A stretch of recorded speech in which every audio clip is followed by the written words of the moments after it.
마태복음 24장 15절에서 35절입니다. 그러므로 너희가 선지자 다니엘이 말한 바 멸망에 가증한 것이 거룩한 곳에 선 것을 보거든 읽는 자는 깨달을진저 그때 유대에 있는 자들은 산으로 도망할지어다. 지붕 위에 있는 자는 집 안에 있는 물건을 가지러 내려가지 말며 밭에 있는 자는 겉옷을 가지러 뒤로 돌이키지 말지어다. 그날에는 아이 벤 자들과 젖 먹이는 자들에게 화가 있으리로다. 너희가 도망하는 일이 겨울에나 안식일이 되지 않도록 기도하라. 이는 그때 큰 환란이 있겠음이라. 창세로부터 지금까지 이런 환란이 없었고 후에도 없으리라. 그 날들을 감하지 아니하면 모든 육체가 구원을 얻지 못할 것이나 그러나 택하신 자들을 위하여 그 날들을 감시하시리라. 그때 사람이 너희에게 말하되 보라 그리스도가 여기 있다 혹은 저기 있다 하여도 믿지 말라. 거짓 그리스도들과 거짓 선지자들이 일어나 큰 표적과 기사를 보여 할 수만 있으면 택하신 자들도 미혹하리라. 보라 내가 너희에게 미리 말하였노라. 그러면 사람들이 너희에게 말하되 보라 그리스도가 광야에 있다 하여도 나가지 말고 보라 골방에 있다 하여도 믿지 말라. 번개가 동편에서 나서 서편까지 번쩍임같이 인자의 임함도 그러하리라. 죽음이 있는 곳에는 독수리들이 모일 것이니라. 그날 환란 후에 즉시 해가 어두워지며 달이 빛을 내지 아니하며 별들이 하늘에서 떨어지며 하늘의 권능들이 흔들리리라. 그때 인자의 진조가 하늘에서부터 보이겠고 때에 땅의 모든 족속들이 통곡하며 그들이 인자가 구름을 타고 능력과 큰 영광으로 오는 것을 보리라. 그가 큰 나팔 소리와 함께 천사들을 보내리니 그들이 그 택하신 자들을 하늘 이 끝에서 저 끝까지 사방에서 모으리라. 무화과 나무의 비유를 배우라. 그 가지가 연하여지고 잎사귀를 내면 여름이 가까운 줄 아나니 이와 같이 너희도 이 모든 일을 보거든 인자가 가까이 곧 문 앞에 이른 줄 알라. 내가 진실로 너희에게 말하노니 이 세대가 지나가기 전에 이 일이 다 일어나리라. 천지는 없어질지언정 내 말은 없어지지 아니하리라. 아멘. 저는 마태복음에서 24장이 좀 제일 어려워요. 왜냐하면 예수님께서 과거나 예수님 시대에 있었던 일들을 말씀하시면 좀 파악하기가 내용을 정확하게 알기가 쉬운데 지금 미래에 대한 이야기를 말씀하시잖아요. 그러니까 우리가 겪어보지 않은 역사이기 때문에 어떤 말씀인지 부분 구절들은 좀 명확한 구절들도 있지만 좀 어렵다 이런 생각이 듭니다. 우선 마태복음 24장은 1절부터 좀 보세요.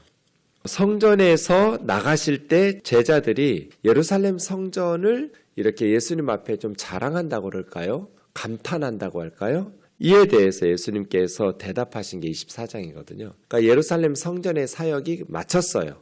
이제 다시 예루살렘 성전으로 예수님 가지 않으시거든요. 성전에서 나오실 때 예수님의 제자들이 예수님 성전이 정말 화려하고 멋지지 않나요? 이런 감탄들이 있을 때 예수님께서 저 예루살렘 성전이 돌 하나도 돌 위에 남기지 않고 다 무너뜨려질 것이다 라고 말씀하시면서 3절에 감람산 위에 앉았을 때 조용히 제자들이 물은 거예요. 물은 것이 두 가지예요. 어느 때 이런 일이 있겠사오며 이게 첫 번째. 그러니까 이런 일은 뭐겠어요? 돌 위에 돌 하나도 남겨지지 않고 예루살렘 성전이 무너지는 예루살렘 성전의 멸망이에요. 예루살렘 성전이 멸망한다라는 것은 예루살렘이 멸망하는 거죠. 어느 때 예루살렘이 멸망합니까? 예루살렘 성전이 돌 하나도 돌 위에 남겨지지 않고 무너집니까? 이거는 AD 70년이죠. 예수님은 지금 AD 30년에 주후 30년에 이 말씀하고 계셔요. 40년 후에 로마 장군 티투스에 의해서 예루살렘 성전은 무너져요. 돌 위에 돌 하나도 남기지 않고 문자적으로 성취돼요. 성전 돌덩어리 속에 금덩어리가 들어있다는 루머가 로마 군인들 사이에 퍼져가지고요. 돌 하나씩 다 쪼갰다는 내용들도 있죠. 어쨌든 예루살렘 성전은 주 70년에 무너지는데 그때는 40년 후의 일이니까 제자들이 예수님에게 첫 번째로 물은 것은 언제 예루살렘 성전이 돌 하나도 돌 위에 남기지 않고 무너집니까? 이고요. 두 번째는 주의 임하심과 세상 끝에는 무슨 징조가 있습니까? 이건 재림이죠. 주의 임하심과 세상의 끝. 그러니까 마태복음 24장에는 이 두 가지 내용이 섞여 있어요. 근데 9절 여기서 여기까지는 예루살렘 성전의 멸망, 여기서 여기까지는 재림, 세상의 끝 이렇게 구분하시진 않아요. 이게 섞여 있어요. 그래서 좀 어렵게 느껴지는 거예요. 그래서 어쨌든 마태복음 24장은 다 미래 종말이 아니에요. 종말에 대한 이야기만 있는 것이 아니라 가까운 미래, 예수님과 제자들의 대화를 나눈 그 시점에서 보면 가까운 미래인 예루살렘 성전과 예루살렘의 멸망, 그리고 보다 먼 미래인 예수님의 다시 오심과 세상의 끝에 대한 미래, 가까운 미래와 먼 미래, 이렇게 말할 수 있겠습니다. 자, 오늘 15절부터 말씀 보시면 선지자 다니엘이 말한 바 멸망에 가증한 것이 거룩한 곳에 선 것을 보거든. 거룩한 곳은 어디예요? 예루살렘 성전이죠. 예루살렘 성전에 왜 멸망에 가증한 것이 서요? 그러려면 다니엘서를 알아야겠죠. 선지자 다니엘이 말한 것이니까요. 다니엘서에 보면 멸망에 가증한 것이 선다는 표현이 세 구절 나와요. 9장 27절, 11장 31절, 12장 11절.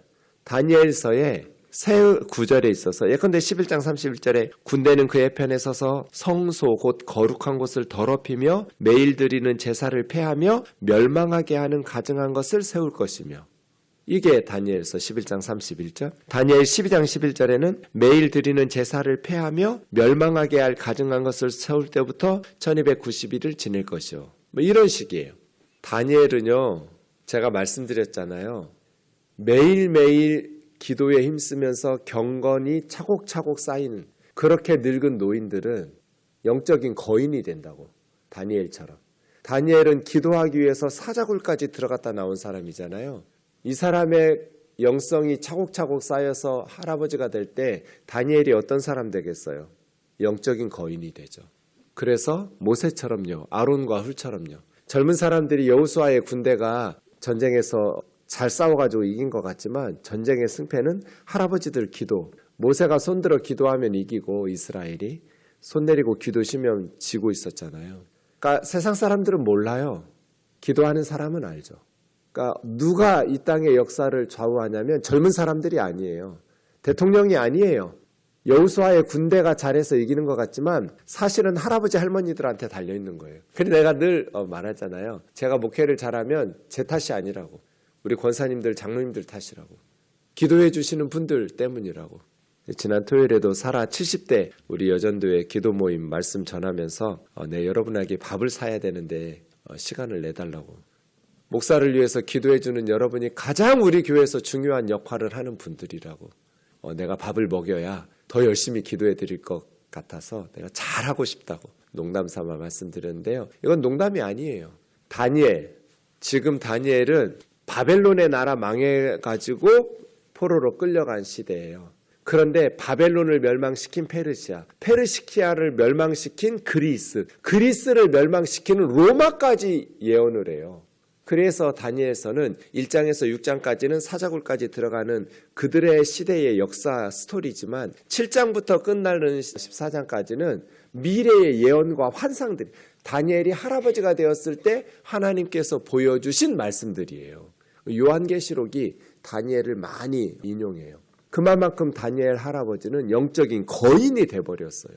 날마다 기도하면서 하나님께서 보여주시고 하나님께서 가르쳐주시는 영 안이 열린 거예요. 육신의 눈은 어두워졌겠지만 영의 눈은 환하게 밝아져서 예수님께서 예수님의 호칭, 자기 칭호로 사용하신 인자라는 표현이 다니엘 7장 13절 14절에 나온 예언이잖아요. 예수님은 다른 호칭을 사용하신 적이 없어요. 다니엘이 말했던 그 사람의 아들, 예수님은 언제나 자신을 다니엘의 말씀을 가지고 호칭으로 삼으셨죠. 그 사람의 아들, 다니엘이 말했던 나는 그 사람의 아들이다, 그 인자다, 이거죠. 그 다니엘이 자기가 죽고 몇백 년 후에 일어날 일들을 다 예언해버려요. 역사는 다니엘이 말한 대로 진행됐어요. 사실은 하나님께서 앞으로 진행될 역사들을 다니엘에게 미리 보여주신 거죠. 그 중에 하나가 멸망에 가증한 것이 거룩한 곳에 선다는 이 다니엘서에 나오는 세 구절이에요. 이거는 다니엘이 죽고 몇백 년 지난 후에 주전 167년에 그리스 왕인 에피파네스라는 안티오커스 4세가 예루살렘 성전에 보면 번제단이 있잖아요. 짐승제사 드리는. 태워서 바치는 번제단을 제거하고 번제단에서 하루에 2번씩 상번제를 드렸잖아요. 아침 9시, 저녁 3시, 오후 3시. 하루에 2번씩 번제단에서 날마다 제사를 드리는데 이 그리스 왕 안티오커스 4세가 번제단을 제거하고 그 자리에 제우스 신상을 세워요. 그래서 다니엘이 매일 드리는 제사를 폐하며 번제단을 제거했으니까요. 멸망하게 할 가증한 것을 세울 것이며, 이게 에피파네스예요. 얼마 동안 예루살렘 성전이 그렇게 제우스 신상을 세워서 제우스 신에게 멸망에 가증한 것에게 제사를 드렸느냐? 3년 동안이에요. 167년에서 164년까지. 164년에 다시 성전을 되찾은 날을 수전절이라고 해요. 요한복음 10장에 나오는. 구약에는 안 나오죠, 수전절은. 신구약 중간기에 있었던, 예수님 태어나기 164년 12월에 있었던 사건이니까요. 그 얘기하고 있는 거예요, 지금. 다니엘이 말한 바 멸망에 가증한 것이. 근데 이러한 것이 다시 한번 일어날 거라는 거잖아요. 그죠? 이게 정확히 뭔지는 모르겠지만 많은 성경학자들은 주후 70년에 로마에 의한 예루살렘 성전의 멸망으로 봐야 할 것 같아요. 어쨌든 주전 167년에 에피파네스에 의해서 번제단이 제거되고 멸망에 가증한 제우스 신상이 세워졌던 것과 같은 신성 모독 사건이, 예루살렘 성전이 멸망하고 짓밟히는, 더럽혀지는 사건이 일어날 거야 라고 예수님 말씀하신 거예요. 그때 유대에 있는 자들은 산으로 도망할지며, 성전만 무너지는 게 아니라 예루살렘 무너지잖아요. 유대 사람들은, 유대는 산지여서 지리산, 빨지산들이 있었던 것처럼 험악한 산악지역이에요. 그래서 피하기가 좋아요. 유대에 있는 사람들은 유대 산악지대로, 그래서 험한 산악지형을 이용해서 피신하라는 거죠. 지붕 위에 있는 자는 집 안에 있는 물건을 가지러 내려가지 말고, 보통 당시에 예루살렘의 그 이스라엘의 집들은 평평해요, 지붕이. 그래서 거기다가 곡식이나 빨래를 널어서 말리기도 하고 기도하기도 하고, 집 밖으로 난 계단 층계로 올라갔다 내려갔다 하거든요. 그런데 지붕 위에 있다가 예루살렘 멸망에 가증한 것이 서는 것을 보면 어떻게 해야 돼요? 보통은 집 안에 들어가서 보물이라도 돈 될 만한 것이라도 가지고 도망가야 되는데 그거 하지 말라는 거예요. 그냥 바로 지붕에서 내려와서 산지로 안전한 곳으로 피난하라. 그만큼 지체할 시간이 없다. 그런 뜻이겠죠? 밭에 있는 자들은 겉옷을 가지러 뒤로 돌이키지 말라. 밭에서 일할 때 대개 겉옷을 벗어서 밭머리 같은 데다가 놓고 일을 시작하는데, 이제 나라 망하고 적군이 쳐들어오네 라고 싶으면 그 겉옷 챙기러 여기서 저기 밭머리까지도 가지 말라는 거예요. 그냥 겉옷 포기하고 다급하게. 지체하면 죽으니까 목숨이 중요하잖아요. 그만큼 급하다.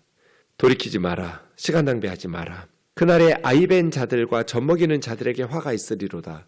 결혼하지 말고 독신으로 살라는 말이 아니에요, 이 말은. 그런 어떤 예루살렘의 멸망, 또 그러한 때가 되면 도망가기가 힘드니까, 임신해서 아이가 태 중에 있거나 아니면 젖먹이가 있는 엄마는 이렇게 피신하기가 어려울 테니까 그들에게는 화로다.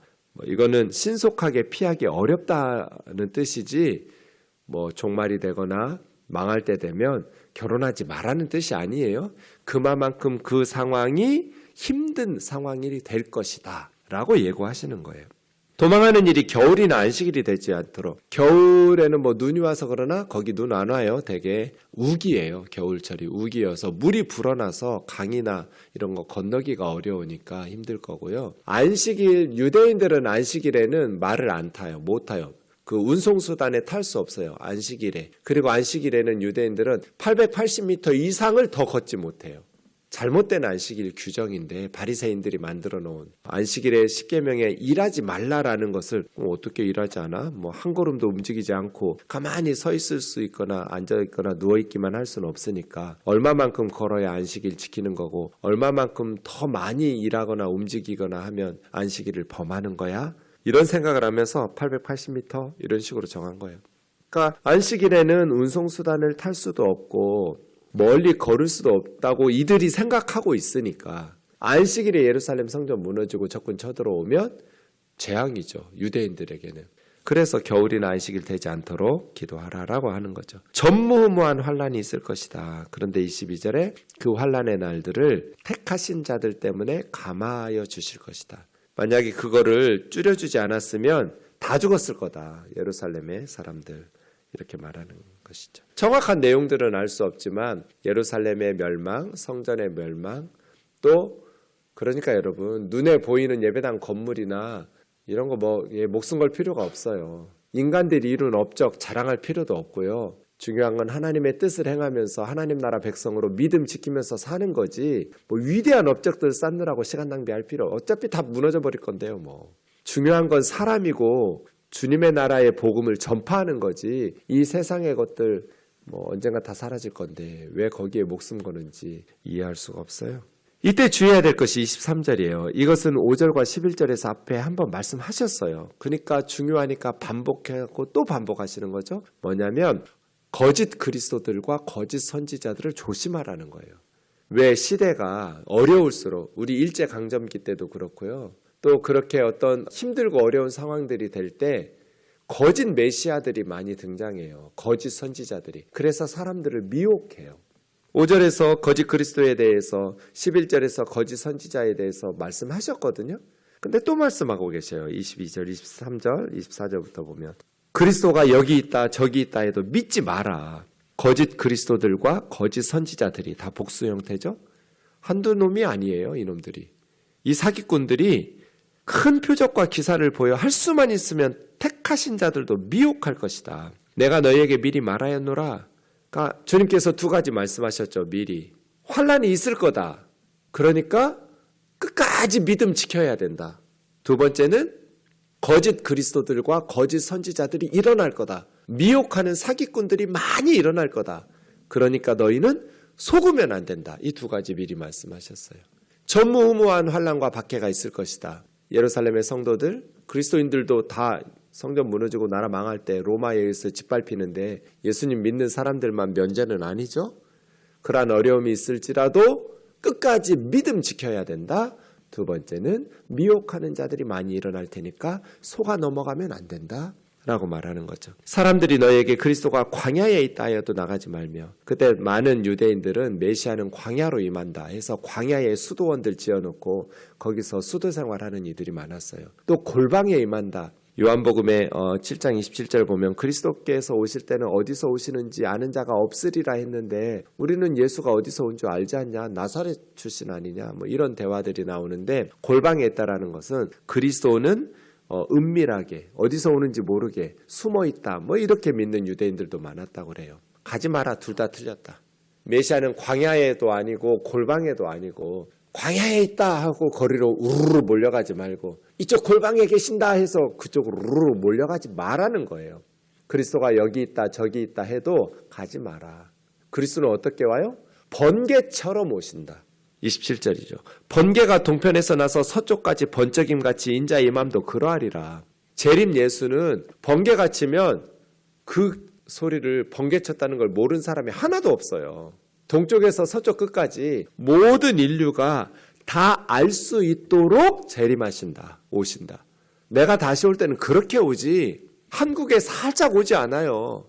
광야에 살짝 오고 골방에 은밀하게 오고 그렇게 그리스도 안 오니까 몰려다니지 마.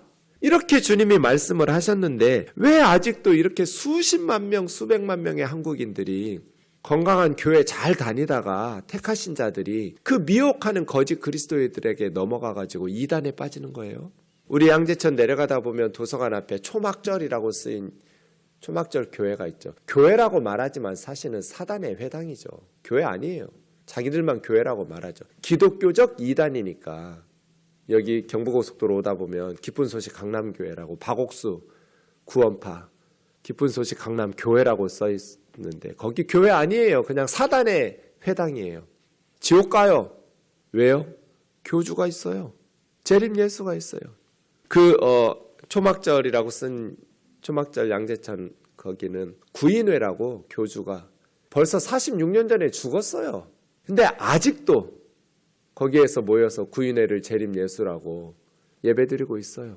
교주가 사기치고 죽은 지가. 우리나라 이단들은 둘 중 하나예요. 뿌리를 찾아서 올라가면 두 파 중에 한 파인데 하나는 문선명이파, 하나는 전도관의 박태선이파, 신앙촌에. 그 구인회는 박태선파예요. 전도관 출신의. 그 가수 싸이라는 가수의 장인인 유재열인데 그 유재열이 18살에 어린종이라고 그래서 교주가 됐어요. 일찍 교주가 된 어린종. 그 유재열이 1969년에 제가 태어나던 해에 11월 1일에 지구 종말이 온다고 예언했는데 불발됐잖아요. 그러니까 이제 유재열의 장막성전 파들이 나와가지고 만든 게 그 구인회파. 여러 파로 나눴는데 재림한다더니 예수님 재림 안 하고 세상 끝이 종말이 안 왔으니까. 그래가지고 구인회는 다시 자기가 1971년에 자기가 재림 예수라고 하면서 사람들 끌어모아서 1973년 12월 4일에 여기 옆에 과천 넘어가는 남태령에 거기에 태양보다 7배가 뜨거운 불의 심판이 임하고 세상은 종말하고 과천에 지상낙원이 건설된다. 그게 1973년 12월 4일이다. 이런 식으로 뻥쳤는데 과천에 지상천국이 이루어지지도 않고 남태령에 태양보다 7배 뜨거운 불덩어리가 떨어지지도 않았잖아요. 불발됐잖아요. 그러면 끝나야죠. 구인회를 믿는. 저놈이 재림 예수가 아니라 사기꾼이었구나. 근데 아직도 지금 남아있잖아요. 이단에 세뇌되면 이렇게 지긋지긋해요. 그 후손 자손들까지 한때는 10,000명이 넘는 사람들이 이 동네에 몰려 살았어요. 그러다가 지금은 소수의 무리들이 남았는데 아직도 구인회를 재림 예수라고 예배하고 전도하고 다니는. 그래서 양재동에 있을 때 우면동은 너무 감사하게 없어요. 양재동에 있을 때 우리 교회가 막 전봇대 같은 데다가 구인회 사진에다가 그냥 막 신문에 쓰듯이 길게 써놔요. 전도하느라고. 제가 다니면서 다 뜯었어요. 저는 아니까요. 이단인 줄. 구인회가 어떤 사기꾼인지. 지금 지옥에 가 있는 그 인간을 재림 예수라고 믿고 있는 신도들이 수백 명이에요. 아직도. 주님 뭐라고 말씀하셨어요? 속지 말라 내가 미리 말하였노라. 이만희니 안상홍이니 다 사기꾼들인데 장길자를 하나님 어머니라고 부르고 그런 수십만 명의 불쌍한 영혼들 우리 속았어요. 모르고 그랬어요. 하나님의 심판대 앞에서 그 말이 통해요? 교주들이야 사기꾼들이니까 지옥에 가는 게 마땅하지만 거기에 빠진 신도들은 너무 안쓰럽고 불쌍해요. 근데 문제는 뭐예요? 교회 다니는 성도들을 미혹해서 끌고 가려고 한다는 거예요. 속지 마라. 죽음이 있는 곳에 독수리들이 모인다. 시체가 있으면 독수리들이 모이잖아요. 번개처럼 주님이 다시 오셔요. 살짝 서울에 과천에 부산에 안 와요. 해가 어두워지며 달이 빛을 내지 아니하며 별들이 하늘에서 떨어지며 하늘의 권능들이 흔들리리라. 천체의 변화가 있을 거고요. 주님의 재림 때는 이제 새하늘과 새 땅이 시작될 거니까요. 인자의 징조가 하늘에서 보이고 땅의 모든 족속들이 통곡하며 심판을 받을 테니까요. 구름을 타고 능력과 큰 영광으로 오는 것을 보게 될 것이다. 큰 나팔 소리와 함께 천사들을 보내리니 예수님의 사역을 돕기 위해서 그 천사들이 택하신 자들을 하늘 이 끝에서 저 끝까지 한 사람도 빼놓지 않고 다 불러 모을 것이다. 이게 재림이에요. 무화과나무 비유를 배우라. 무화과나무는 다른 나무하고 달라요. 겨울에 잎이 다 떨어지고 물이 많은 우기인데도 그 다음 여름이 가까울수록 새순이 돋아나면서 가지가 연해지고 잎사귀가 새로운 순이 나오기가 시작하는구나. 무화과나무가 그럼 이제 여름이 가까우구나 이렇게 알잖아요. 우리 지금 꽃이 막 피고 있는 걸 보면 이제 겨울이 물러가고 여름이 가까우는구나 알듯이 무화과나무처럼 모든 일을 보거든 인자가 문 앞에 가까이 온 줄 알아라. 마태복음 24장에서 말씀하신 일들이 일어나면 예루살렘 성전이 곧 무너지겠구나. 또 주님 재림이 곧 가까웠구나. 진실로 너에게 말하노니 이 세대가 지나가기 전에 다 일어날 것이다. 첨지가 없어질지언정 내 말은 없어지지 않을 것이다. 예수님이 말씀하신 그 말씀을 듣는 사람들의 세대가 끝나기 전에 그럼 그 사람들 다 죽고 아직도 2000년이나 지났는데 재림이 안 왔는데 예수님 그 말씀하신 게 아니에요. 이 세대가 지나가기 전에 이 일이 다 일어나라는 말씀은 36절 보세요. 그날과 그때는 아무도 모른다. 하늘의 천사도 모르고 아들도 모르고 오직 아버지만 아신다. 날과 시간을 정하는 시한부 종말론자는 다 가짜예요. 주님이 분명히 말씀하셨잖아요. 아무도 모른다고. 천사들도 모른다고. 예수님도 모른다고. 하나님 아버지만 아신다고. 그래서 이 세대가 가기 전에 날과 때는 모르지만 그건 거짓말이에요. 그 시한부 종말론들은 이 세대라는 것은 반드시 온다. 우리가 살고 있던 그 세대를 이 세대라고 안 해요. 이 세대는 그냥 새하늘과 새 땅이 임하기 전에 종말의 때 전 이렇게 보는 게 좋고요. 우리는 언제인지 모르니까 우리 세대에 오늘이든 내일이든 오시든 언제 오시든 슬기로운 다섯 처녀와 같이 믿음의 기름 준비하고 신랑 맞이할 준비를 하고 있으면 돼요. 언제인지 그게 뭐가 중요해요. 오늘 오시더라도 우리가 믿음으로 신랑과 함께 혼인잔치에 들어갈 준비가 되어 있는 게 중요하죠. 그 날과 그 때는 하나님 아버지께서 결정하실 거예요. 그때 우리가 천국 혼인잔치에 들어갈 수 있도록 믿음을 잘 지키고 거짓 그리스도, 거짓 선지자들에게 미혹받지 않도록 정신 바짝 차리고 하나님의 말씀인 성경을 바르게 배우면서 말씀에 뿌리 내리는 신앙생활 할 수 있기를 바랍니다. 기도하겠습니다. 사랑하는 하나님 아버지, 마태복음 24장은 좀 어렵습니다. 주의 깊은 해석과 말씀의 적용들이 필요합니다.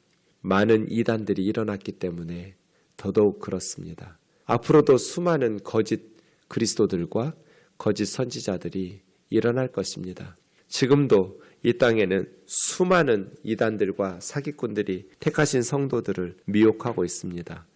안상홍이가 그랬고 문선명이가 그랬고 신천지의 이만희가 그렇고 또 정명석이나 이재록이나 앞으로도 수많은 그러한 구인회들이 등장할 겁니다. 자비하신 주님, 한국 교회가 하나님의 말씀인 성경을 바르게 가르치고 말씀에 깊이 신앙의 뿌리를 내려서 사기꾼들에게 미혹당하여 함께 멸망하는 일 없도록 은혜 베풀어 주시옵소서. 예수님의 거룩하신 이름으로 기도하옵나이다. 아멘.